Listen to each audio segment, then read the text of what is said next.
Everyone, আজকের ভিডিওটা কিন্তু আমি স্টার্ট করছি একদম সকাল থেকে। ঘুম থেকে উঠেই কিন্তু দেখছি, দেখো মা আমার জন্য কত কিছু ব্রেকফাস্টে রেডি করে দিয়েছে। ফার্স্ট কমপ্লিট করে আমি কিন্তু চলে এসেছি সোজা রান্না করতে, কারণ আমার ঘুম থেকে উঠতেই প্রায় বেজে গেছিলো 11টা। আর এখন না রান্না করলে কখন রান্না করব।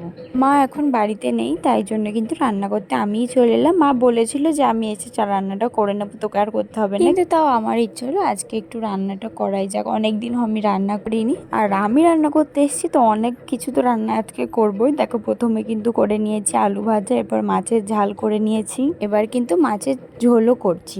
মাছের ঝালটা মা খায় না, তাই জন্য মাকে একটু ওই আলু আর ডাঁটা দিয়ে একটু মাছের ঝোল করে দিচ্ছি, মা তাহলে খেতে পারবে। দেখো, আমি কিন্তু এখানে ডালও করেছি, ডালটা খুবই অল্প পরিমাণে করেছি। ডালটা শুধু করেছিলাম আমার বাবির জন্য, আমি আর মা অতটা ডাল পছন্দ করি না।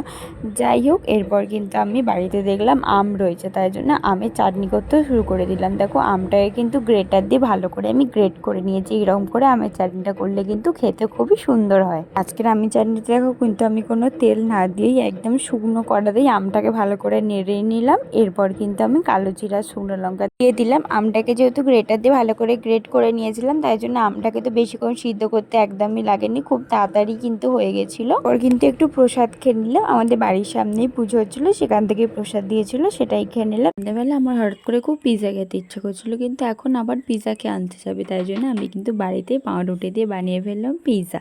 চলো, আজকের ভিডিওটি এটুকু দেখাবে নেক্সট কোনো ভিডিও।